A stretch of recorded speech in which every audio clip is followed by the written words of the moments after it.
அனைவருக்கும் 2024 புது வருட ஆங்கில புத்தாண்டு வாழ்த்துக்களை தெரிவித்துக் கொள்கிறேன்.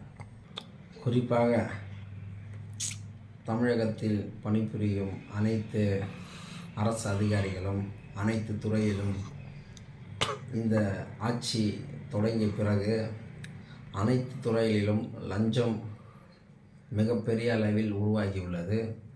சென்ற வருடமெல்லாம் பல்வேறு தகவல் உரிமை சட்டம், பல்வேறு நபர்களை வைத்து சில ஆவணங்களை எடுத்து முறையான அதிகாரிகளை சந்தித்து பல மனுக்களை கொடுத்து இன்னும் பல மனுக்கள் நிலுவையில் உள்ளது. முறையான எந்த ஒரு நடவடிக்கையும் எந்த ஒரு அதிகாரி மீதும் எடுக்கப்படவில்லை. பல லட்சம் கோடி ஏழைகளின் வரி பணத்தை சுருட்டி ஆடம்பர வாழ்க்கை வாழும் அதிகாரிகளை இந்த வருடத்துடன், அதாவது சென்ற வருடத்துடன் இந்த பழக்கங்களை விட்டுவிட்டு மக்களோட வரி பணத்தை மக்களுக்காக செலவு செய்வதை மட்டும் முறையாக செலவு செய்ய வேண்டும் என கேட்டுக்கொள்கிறேன்.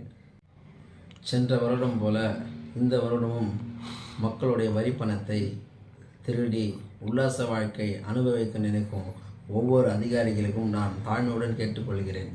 இந்த பழக்கத்தை இத்துடன் முடித்து கொள்ளுங்கள். புதிய வருடம் மக்களுடைய வரி பணத்தை மக்களுக்காக நல்ல சேவை செய்வதற்காக, தரமான மக்களுக்கு தேவைகளை பூர்த்தி செய்வதற்காக, அது முனிசிபாலிட்டியாக இருக்கட்டும், பேரூராட்சியாக இருக்கட்டும், இல்லை ரெவென்யூ டிபார்ட்மெண்ட்டாக இருக்கட்டும், இல்லை ஆர்டிஓ டிபார்ட்மெண்ட்டாக இருக்கட்டும், அல்லது ரிஜிஸ்டர் ஆஃபீஸாக இருக்கட்டும், அனைத்து துறைகளிலும் லஞ்சம் மிகப்பெரிய அளவில் ஓடிக்கொண்டுள்ளது.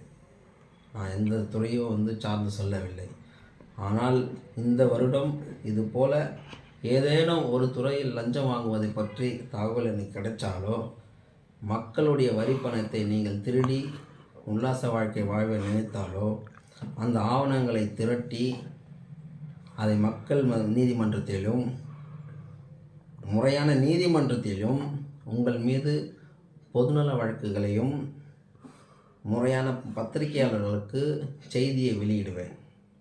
இந்த வருடத்துடன் உங்களுடைய ஊழலை நிறுத்தி கொண்டு மக்களுடைய வரி பணத்தை மக்களுக்காக, மக்களுக்கோசம் மட்டும் நீங்கள் செலவு செய்து இந்த புத்தாண்டில் உங்களிடம் தாழ்மையுடன் கேட்டுக்கொள்கிறேன். இனி வரும் காலங்களில் வெத்து பேப்பரில் கடிதம் எழுதி உங்கள் மீது நடவடிக்கை எடுங்கள் என்று கேட்க இயலாது.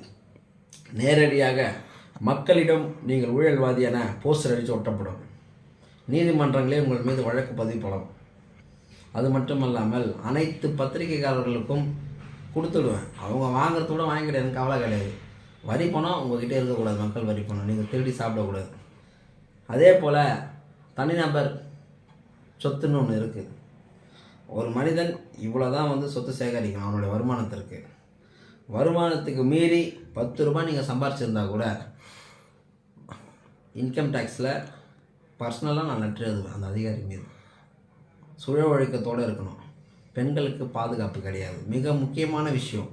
பல அதிகாரிகள் இப்போ என்ன பண்ணுறீங்கன்னு எனக்கு தெரியும். சுழ ஒழுக்கத்தோட கூட இருக்கிறவங்களாம் நம்ம அக்கா தங்கச்சி மாரி அவங்க கூட அக்கா தங்கச்சி தான் நினச்சி பணிபுரியணும். அவங்கள தவறான எண்ணத்தில் பார்க்குறதோ, அவங்க குடும்பத்தை சீரழிக்கிறதோ. எத்தனையோ அதிகாரிகள் இன்றைக்கி பார்த்தீங்கன்னா ஏழை குழந்தைங்க பார்த்தீங்கன்னா கான்ட்ராக்டில் வேலை செய்யுது. அந்த குழந்தைகளை தவறாக பயன்படுத்துகிறீங்க. ஒழுக்கமாக இருக்கணும். 2024 நான் ரொம்ப தாழ்மையுடன் கேட்டுக்கொள்கிறேன்.